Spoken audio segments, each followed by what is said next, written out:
Bueno, ya en el video explicativo les estoy abriendo un tema especial y para complementar su programa de estudios con respecto de la autoridad que se encarga de tutelar a las instituciones de derechos humanos. Que en este caso, para el caso particular de México, recordaremos, y esto lo vamos a ver en las últimas unidades, que es la Comisión Nacional de Derechos Humanos quien se encarga de entablar esas quejas, perseguirlas, investigarlas y sobre todo sustanciarlas.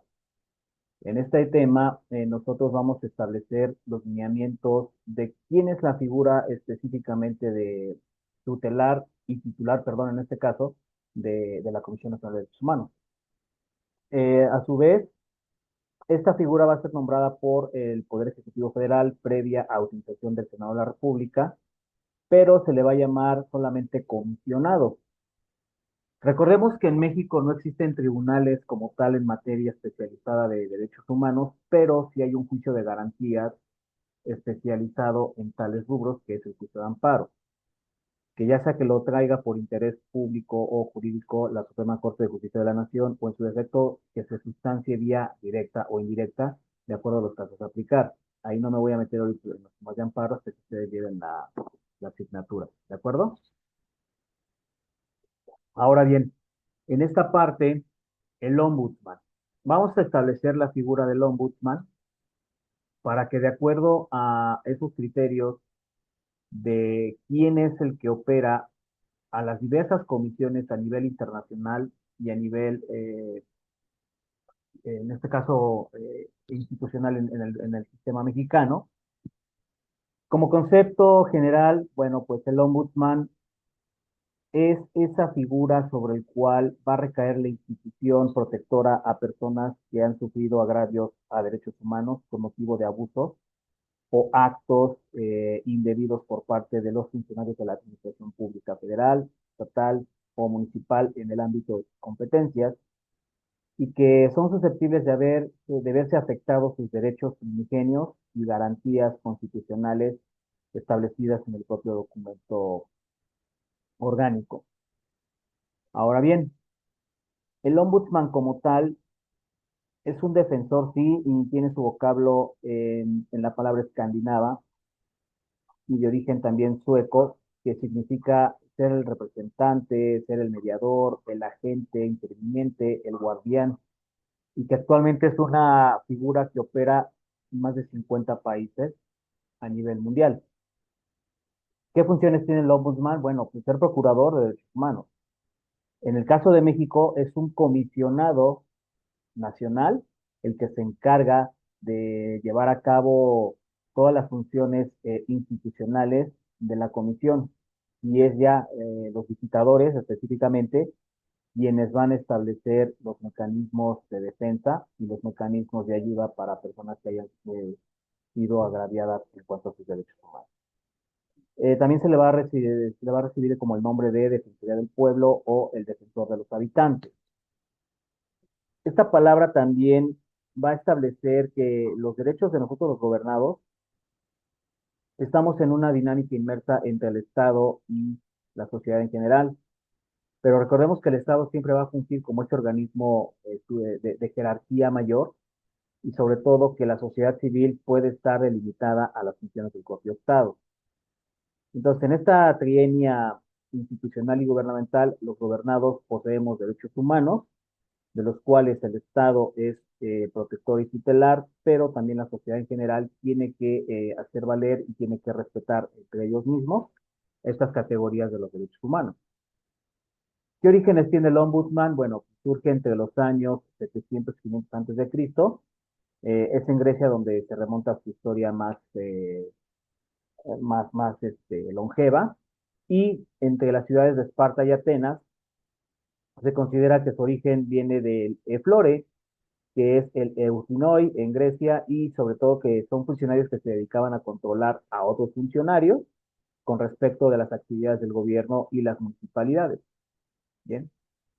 Entonces, el ombudsman también opera en la República Romana y surge como una figura institucional en la cual va a proteger de derechos fundamentales de los uno plebis y esos tribunos plebis a su vez van a establecerse a través de las magistraturas o los plebeyos que surgen alrededor del año 509 a.C.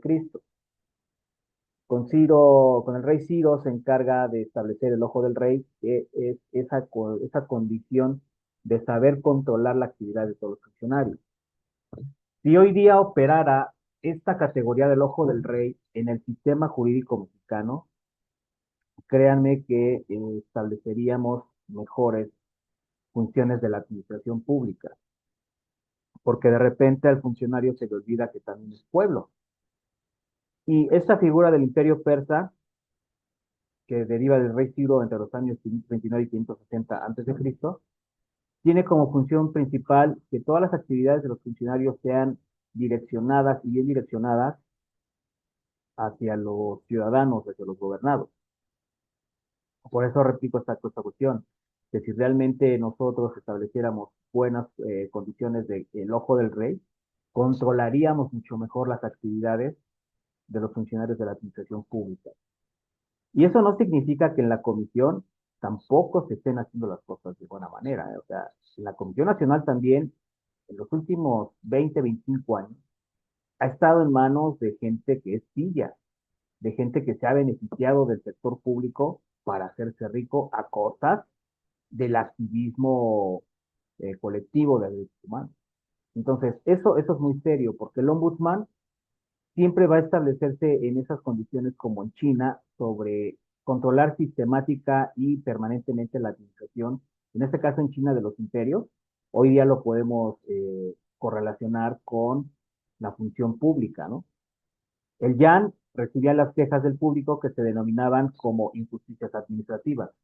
Hoy día la figura del Yan va a reflejarse en el Comisionado Estatal y Nacional de los Derechos Humanos, y sobre todo su función es eso, recabar las quejas que se consideren injustamente administrativas. Hoy día esta dinastía del Han en el siglo III después de Cristo nos establece los paradigmas que hoy día operan en el sistema jurídico mexicano. ¿Sí?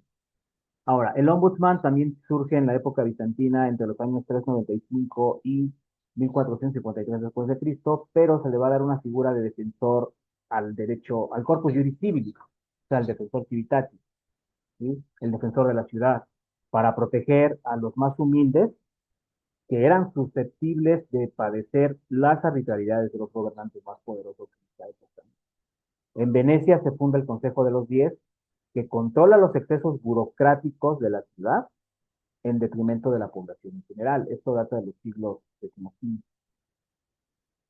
Pero es en Suecia donde arraiga más poder y más fuerza la figura del ombudsman, porque en el siglo XVI se institucionaliza como una función rectora y sobre todo va a actuar como un tribunal. En algunos países de Latinoamérica, las figuras del ombudsman, el ombudsman es un juez especializado y especialista en materia de derechos. O sea, no nada más se trata de una figura institucional, sino de una figura justiciable que va a permitir recabar esas quejas, pero no solo recabarlas de carácter administrativo, sino que se van a judicializar y se van a entablar las respectivas sanciones para aquellos funcionarios o aquellas personas que hayan hecho violaciones graves a derechos. Se expone que en los años 1703 el rey Carlos XII nombra al primer procurador supremo en materia del ombudsman. Para los pueblos, si nos vamos aquí a lo que es ya Sudamérica, en los pueblos incas, ahí en Perú, surge la figura del Tucuiricuc, que significa el que todo lo ve.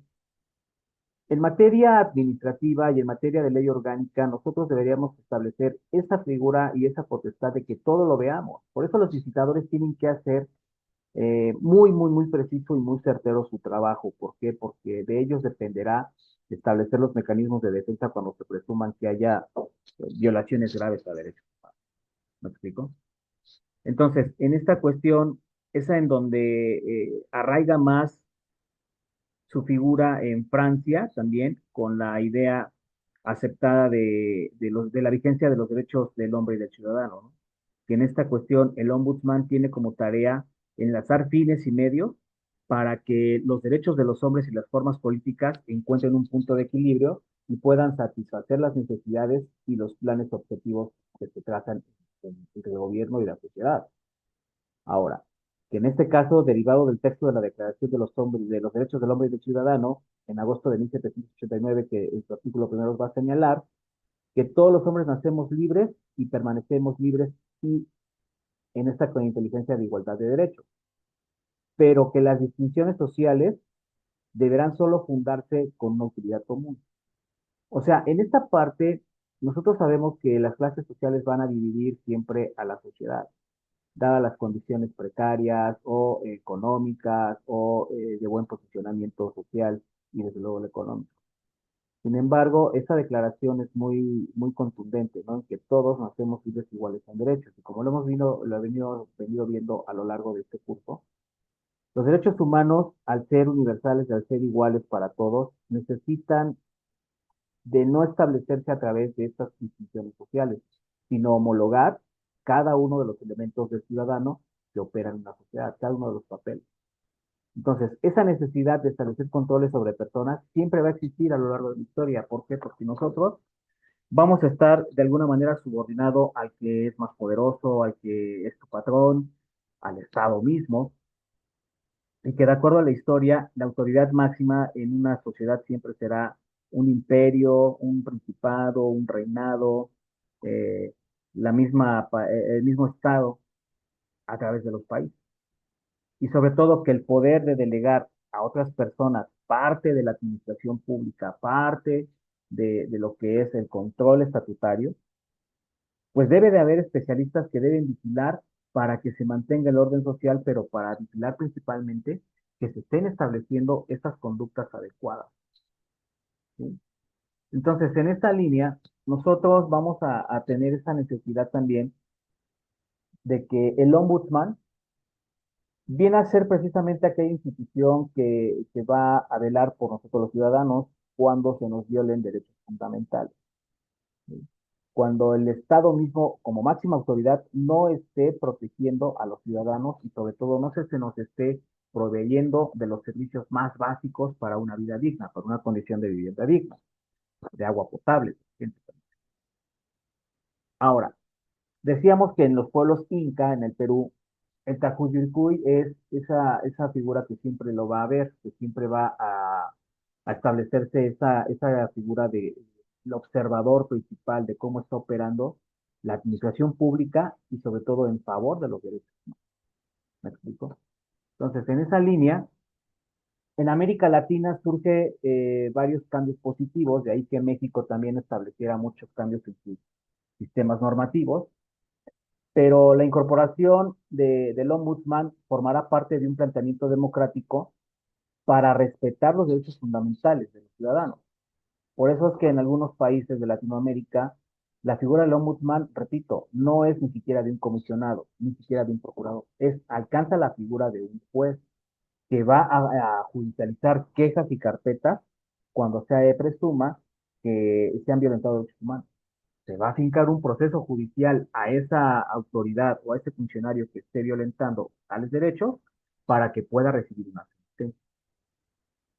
En México sería un poco loable esta figura, puesto que, repito, ya tenemos tribunales especialistas en materia de defensoría de derechos humanos, como son los tribunales colegiados de circuito, los tribunales unitarios, la propia Suprema Corte de Justicia de la Nación, pero no se encargan per se de esas quejas específicas como sí lo hace la propia Comisión de Derechos Humanos. Ujú. Entonces, en esta cuestión, el ombudsman, al ser una figura con autonomía, brindará esa representatividad de los ciudadanos frente al Estado de forma gratuita, sin tantos formulismos, sin tantas rigurosidades jurídicas, para un fácil acceso a que te reciban una queja y a que esa queja sea atendida oportunamente. Hoy día estamos viendo, si ustedes les invito a que vean un poco de cómo están las quejas en la Comisión de Derechos Humanos, que extraigan algún engrose y vean cómo las quejas van direccionadas actualmente al sector público en la materia de salud. ¿Por qué? Porque los médicos, los especialistas en salud física y mental, las enfermeras y los enfermeros, son negligentes con el derecho a bien. No es posible que de repente mujeres que están a punto de dar a luz estén dando a luz en las salas de los hospitales, en las salas de espera de los hospitales o en la calle, o que gente que llega con síntomas de infarto lo manden a su casa con una pastilla de ranitidina o de omeprazol bajo la presunción de que solamente es una gastritis y no se agoten los protocolos adecuados para una buena atención. Entonces aquí es cuando el ombudsman no nada más debería establecer esa queja, sino también debería protocolizarla y judicializarla bajo el amparo de un tribunal especial en materia de derechos. Por eso las características de esta figura radicarán en el establecimiento constitucional. ¿Por qué? Porque su función se ha elevado al rango constitucional. Chequen el artículo 102, apartado B de la propia Constitución Política y verán los alcances que tiene el comisionado de la Comisión de Derechos Humanos, que está al frente de la Comisión de Derechos Humanos. Otra de las características que posee el ombudsman es el poder de investigar, porque las quejas no nada más se tienen que sustanciar y dar entrada, sino también se debe disponer con el cumplimiento a las tareas necesarias de observancia general de los funcionarios públicos. Y sobre todo, que ese poder de investigar debe contener la información necesaria acerca del caso concreto a estudiar y analizar, pero sobre todo, que el ombudsman está obligado a investigar. Entonces, las visitadurías de la Comisión de Derechos Humanos tienen ese deber de investigar. No nada más ese deber, sino esa facultad y potestad investigadora. ¿Sí? Por otro lado, se queda establecido que la facultad del ombudsman es solicitar a la autoridad responsable competente toda la información requerida sobre el asunto que se va a discutir, que se va a investigar, pero que en la realidad la propia administración pública obstaculiza y sobre todo retiene tal información, bajo la cuestión de datos personales, bajo la cuestión de esta confidencialidad de las instituciones al servicio. Por eso el ombudsman tiene que caracterizarse por ese deber de fuerza moral y sobre todo que su prestigio debe quedar casi intachable, casi intacto para cuando pretenda establecer esas líneas de investigación. La tercera característica del ombudsman es que es un representante apartidista y apolítico. O sea, no debe estar inclinado ni a una corriente política, ni mucho menos estar afiliado a un partido político. ¿Por qué les digo que la Comisión Nacional de Derechos Humanos está en manos de pillos? Porque ahora este señor Álvarez y Casa fue comisionado de la Comisión de Derechos Humanos y ahora está desfavoreciendo ciertas condiciones del ciudadano en las legislaturas, porque creo que él ahora es diputado federal. Emilio Álvarez y Casa, se llama este personaje, que fue comisionado. ¿Y cómo es posible que la Comisión Nacional de Derechos Humanos esté en manos de gente como ellos, que nada más están hinchando los bolsillos? ¿Me explico?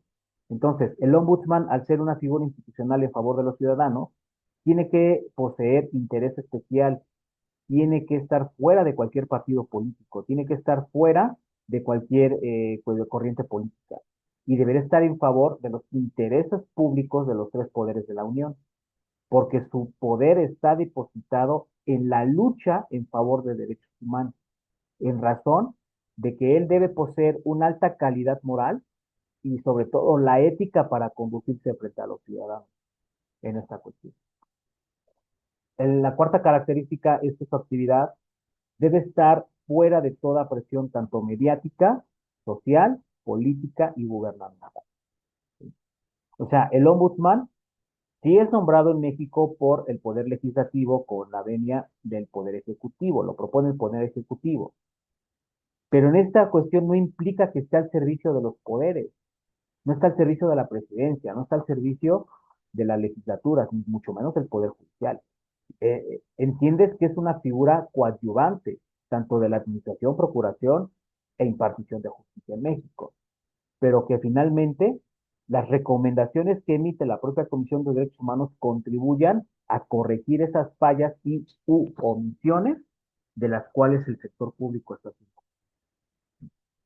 Ahora, es un poder autónomo porque el ombudsman posee proporcionalidad e independencia institucional para que sus elementos constitutivos necesariamente obtengan recursos financieros, recursos humanos y la propia comisión pueda estar en operatividad al 100%.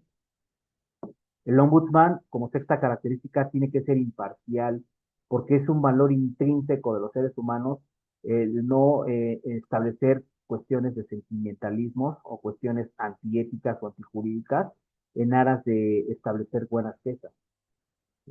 Esta cuestión del ombudsman tiene que asumir un compromiso social fuera del partido político y en apego al Estado de Derecho, permitiéndole servir mejor a los ciudadanos. Séptima característica, que todos los ciudadanos, sin distinción de clase, sin distinción de condición social, sin distinción de condición eh, religiosa, entre otras categorías, tengamos la necesidad de ser representados por el ombudsman. Que en este caso, tener una mejor accesibilidad a las quejas que entable la Comisión Nacional de Derechos. Desde luego, que ese acceso sea directo, como se aplica en el modelo escandinavo clásico, ¿no? En donde los ciudadanos personalmente presentemos nuestras quejas y directamente que la autoridad responsable las atraiga, las analice, las estudie, para que al final del día se den esas cuestiones de mediación y entendamos que se recojan todas las inconformidades de los ciudadanos en estos documentos. Octava característica, que el ombudsman también tiene que establecerse de manera gratuita. Todas las quejas en la Comisión de Derechos Humanos son gratuitas y sobre todo que no debe operar ningún interés económico. O sea, no están obligados a recibir dádivas, ni mucho menos a pedirlas. Que sea, de acuerdo a la novena característica, que sea competente el conocer de los asuntos graves en violación de derechos humanos de la administración pública, pero también de la justicia social, civil y militar. Décima característica, que debe formular recomendaciones no obligatorias para la autoridad. Repito, al menos aquí en México, las recomendaciones de la Comisión de Derechos Humanos sí tienen el carácter de obligatorio, pero no vinculante. Esa es una gran disyuntiva que opera, ¿no? ¿Por qué? Porque dada la respuesta de emitir recomendaciones, tienen fuerza coercitiva, pero no jurídica al 100%. Porque, repito, la comisión es un organismo administrativo, no es un organismo judicial, muy a nuestro pesar. Y que en términos jurídicos, algunas resoluciones no son vinculantes, sino simple y sencillamente te van a, vaya su nombre, ¿no? Te van a recomendar que tú corrijas esas fallas, por ejemplo, en el sector salud, que tú corrijas esas fallas de acuerdo a la operatividad de tu personal. Pero la queja como tal no obliga a la institución gubernamental a remover a ese mal funcionario, que lo remuevas del puesto. No puede invalidar actos de autoridad que pretendan corregir o enmendar eh, cuestiones de mala praxis, por ejemplo. Sobre todo, tampoco solicita como tal alguna reparación de daño. Si nosotros atendemos a cuestiones ya de mala praxis médica, mucha gente se va a la comisión de arbitraje médico, cuando puedes establecer contiendas por la vía civil o por la vía penal bajo la vía de una reparación de daño. De tal manera que las recomendaciones que hace el ombudsman son recomendar que mejores los servicios, que no lo vuelvas a cometer. Los pueden amonestar, los pueden apercibir, sí, pero más allá de todo eso va a haber una parte de recordación, de recordatorio, perdón, y la opinión que pueda ejercerse sobre la mala praxis del Servicio Público Federal. Obviamente, el ombudsman elabora informes anuales extraordinarios para presentar sus resultados de acuerdo a las quejas atendidas a lo largo de un año ante el Poder Legislativo, específicamente ante el Senado de la República y a la opinión pública a través de los informes que se suben a las plataformas de acceso y de acceso a la información pública. Que coexisten organizaciones que están relacionadas con la Comisión de Derechos Humanos, sí, porque muchas veces las organizaciones no gubernamentales son las que establecen las quejas más de presión social y son las que mejor se atienden. Ahí tenemos el caso de una niña allá en el estado de Guerrero, ¿no? Que tiene un aborto espontáneo y la acusan de homicidio calificado en detrimento de un infante y se encuentra en la cama del hospital esposada, ¿no? Es ahí donde las comisiones no gubernamentales, los colectivos no gubernamentales y la propia Comisión Estatal del Estado de Guerrero establecen una queja para que el Poder Judicial de ese municipio, específicamente, ahí por Chilpancingo, modifique la sentencia y la medida cautelar que tenía esta mujer. El perfil institucional como característica 13ª del Ombudsman es que el poder de la autoridad y su perfil institucional sea de carácter coercible, que tenga una fuerza moral de alto impacto. ¿Para qué? Para que se puedan prescindir a lo mejor en un momento de los tribunales constitucionales y estableciendo tribunales específicos en materia de derechos humanos, su personalidad sea honorable, sea con alta capacidad profesional y que esté comprometido en favor de los derechos sociales de los hombres. Por eso el ombudsman, desde mi muy particular punto de vista, debe ser un especialista en derecho, debe ser un especialista en materia constitucional, sobre todo en materia de derecho. ¿De acuerdo? Obviamente, la autoridad moral que obtenga, pues obviamente se va a exponer ante la opinión pública. O sea, repito, no puede ser que ahora Emilio Álvarez y Casa esté en favor de ciertas minorías cuando él se dice protector de los derechos humanos bajo el amparo de haber sido ombudsman en esta cuestión. Entonces, en esta inteligencia, el ombudsman tiene que ofrecer mecanismos complementarios para una relación más armoniosa entre los gobernantes y nosotros los gobernados, porque la finalidad siempre será salvaguardar los derechos fundamentales y las garantías inmersas en la Constitución política de todos los ciudadanos. El ombudsman, repito, en México al menos no es un tribunal y con carácter ejecutorio. Más bien radica de su eficacia en la fuerza moral y que a través de su poder prescinde de elementos coactivos. ¿Sí? Pero sus características elementales es hacer recomendaciones precisas para que, de acuerdo a este prestigio público, sean llamadas las autoridades a corregir esas fallas, esas violaciones graves que cometen a los derechos fundamentales y sobre todo que corrijan esas fallas en el sector público. ¿Sí?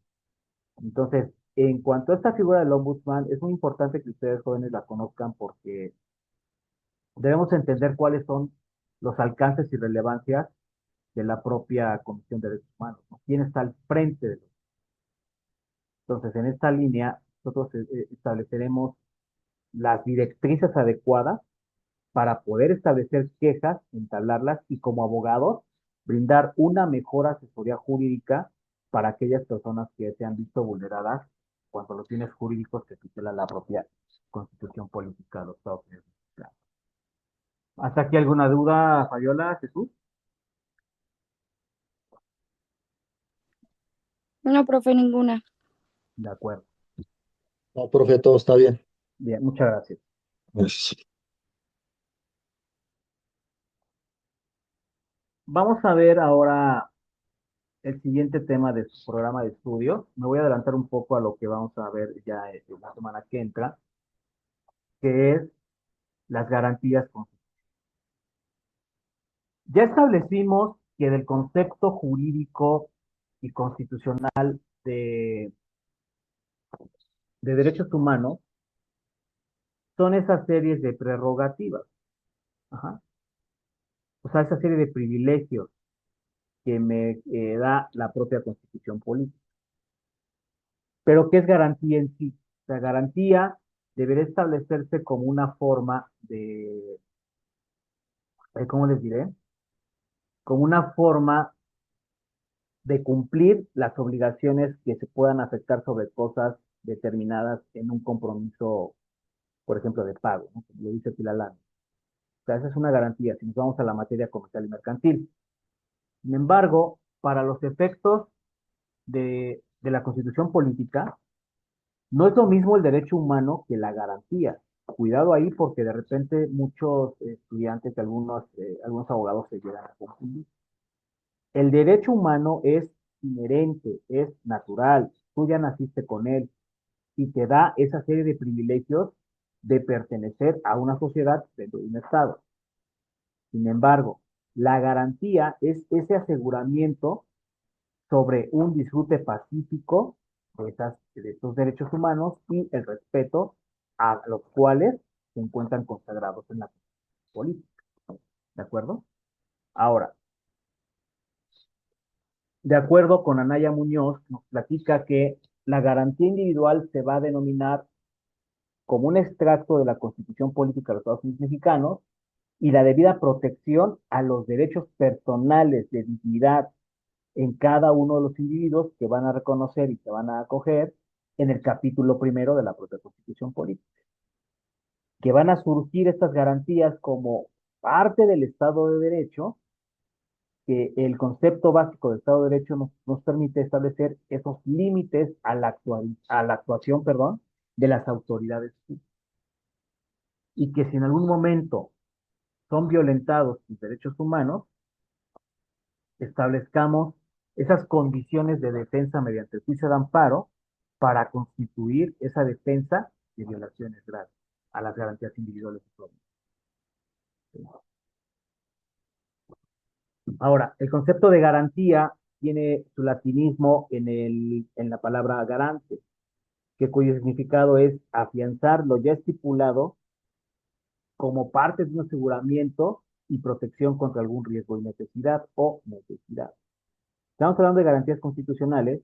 Las garantías me van a dar lo ya estipulado en la Constitución Política sobre esos bienes jurídicos que va a tutelar, va a proteger contra riesgos de la propia autoridad que se puedan presumir son violatorios y atentadores contra los derechos humanos per se. ¿De acuerdo? Entonces, ¿queda claro más o menos estos conceptos? Ahora, que dentro de esta línea, la acepción de la palabra garantía siempre va a ir aparejada de un afianzamiento constitucional para asegurar la medida protección o la debida protección de todos los artículos, por lo menos los primeros 29 constitucionales, más los restantes del documento máximo que rige a las leyes en este país.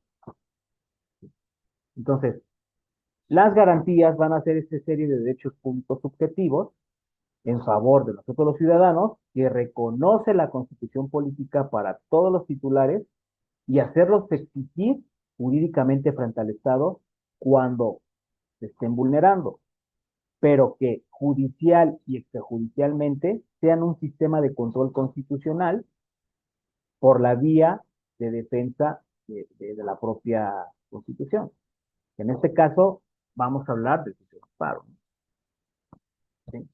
Entonces, esa relación jurídica de las garantías individuales tiene materialidad en una inteligencia tripartita: el gobernado, las personas físicas o morales y las autoridades al servicio del Estado. Bien.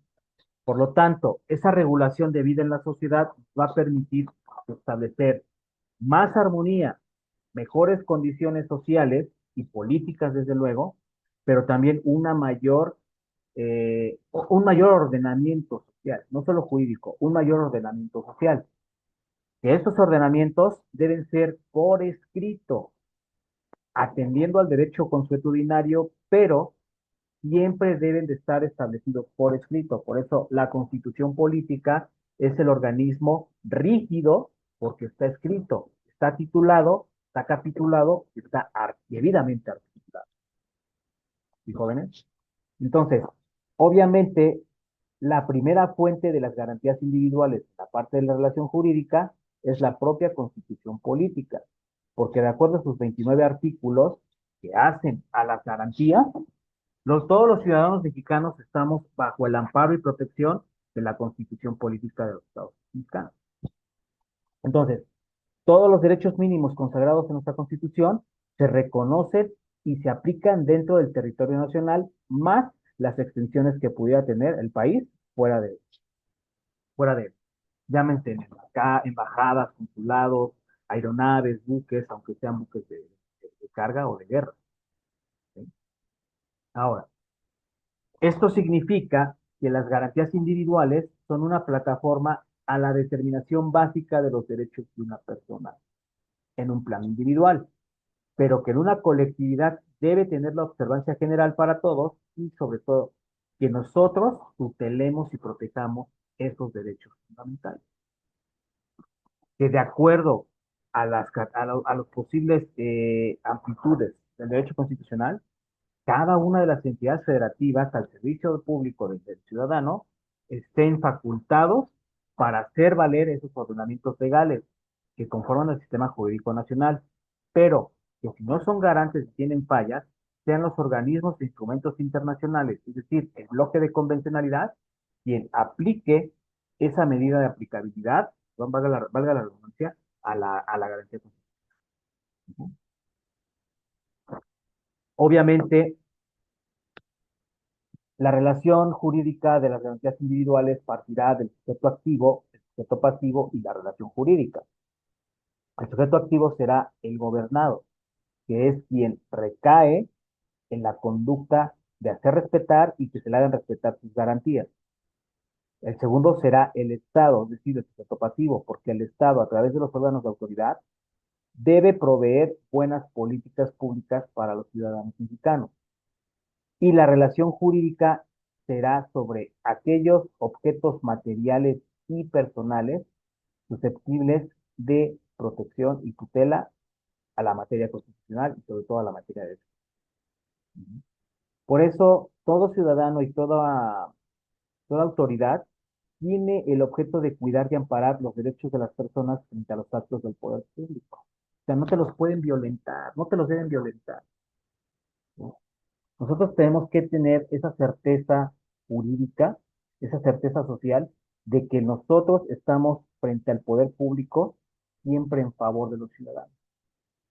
Ahora, el sujeto activo, que es el ciudadano, será capaz de desempeñar cualquier tipo de actividad consistente en derechos y obligaciones, pero que en atención a la relación que tenga con los demás ciudadanos, debe coordinar esa cultura organizacional, tanto de su participación en el gobierno, en la sociedad, como del gobierno propio, y sobre todo establecer las líneas de particularidad conforme a los principios de unilateralidad, imperatividad y coercibilidad. O sea, que la garantía que está en favor del sujeto activo sea ordenada por el Estado, sea coercible porque se debe respetar sí o sí, y sobre todo que en el elemento unilateral yo me someto a la potestad del Estado, pero también hago valer individual y unilateralmente mis condiciones como ciudadano. ¿Y jóvenes? Entonces, en esta cuestión, la garantía dependerá de esa relación que formen el particular y el Estado, en un sentido, sí, del Estado de Derecho, pero cuando no constituyan actos de autoridad, no formen parte de agravios, no formen parte de, de violaciones. Esto nos lleva a concluir que el sujeto activo o el gobernado es esa entidad personal, particular, de la cual opera que el acto de autoridad del Estado tenga una relación de supra o subordinación y que sus relaciones sean de característica respetuosa, de elemento constitutivo de derecho, de respeto mutuo. ¿Para qué? Para que en esta inteligencia nosotros estemos en esa sociedad bien protegida, sobre todo. Ujú.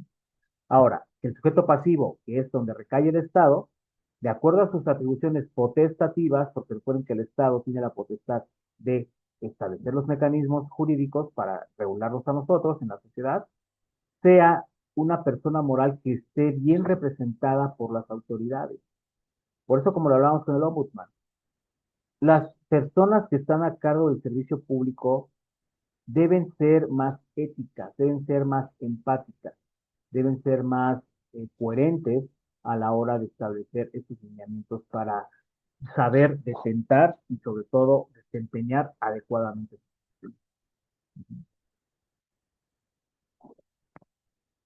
Otro elemento esencial de las garantías individuales es que son derechos oponibles a la autoridad del Estado. O sea, cuando el Estado ya no te esté protegiendo esa garantía, tú puedes oponerte a través de los mecanismos institucionales o mecanismos jurídicos que atiendan esa idea de por qué la autoridad necesita respetar, primero, las funciones, dos, respetar los derechos personales y fundamentales de todos los ciudadanos. Obviamente, cuando estamos hablando ya de violaciones a derechos humanos, sobre todo cuando nosotros entablamos ya contiendas, se puede hablar que la Suprema Corte de Justicia de la Nación es la autoridad que todo funcionario o todo derecho debe disponer de fuerza pública para hacer cumplir las decisiones. O sea, cuando la Suprema Corte de Justicia de la Nación ya actúa, es porque se pasaron esos límites del poder público para establecer la fuerza coercitiva.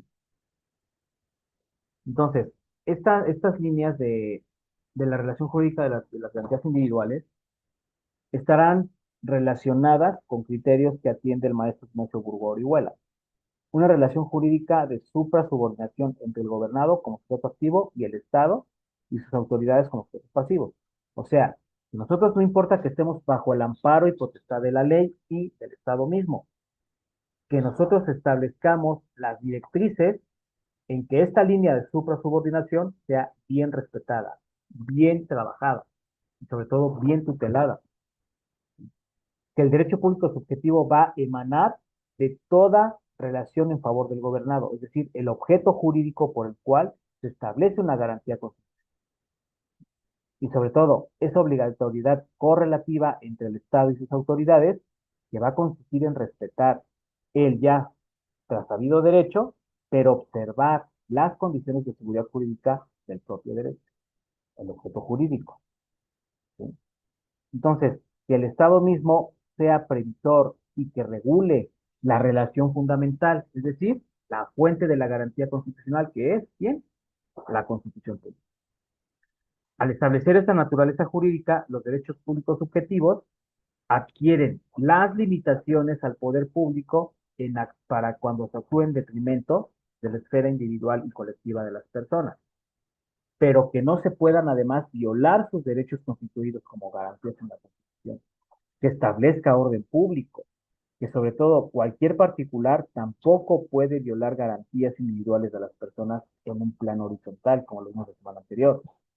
Que estos sujetos activos sean nada más los gobernados en apego al estricto derecho y en respeto a las autoridades para que se les pueda reclamar bajo los mecanismos de control constitucional como es el amparo aquellas violaciones graves a derechos. ¿Y jóvenes? ¿Hasta aquí tenemos dudas, preguntas?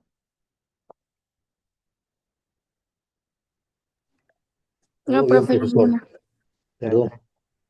Bien, la semana entrante vamos a ampliar este tema para que ahorita se relajen, hagan su examen, establezcamos esos mecanismos de cómo los voy a evaluar y sobre todo que si tienen tareas pendientes en la plataforma, pues lo hagan saber oportunamente por los mecanismos de comunicación y ver la manera de apoyarlos, ¿no? Entonces, en esta cuestión, el examen es muy tranquilo, es muy básico, voy a tener aquí la grabación, para que ustedes comprendan de una manera más tangible, ¿no? Las Todo bien, profesor. Bueno, entonces con eso doy por concluida la sesión del día de hoy. Les agradezco mucho su atención y les deseo un excelente domingo. Estaremos viendo la semana entrante. Muchas gracias. Gracias, profe, hasta luego. Hasta luego.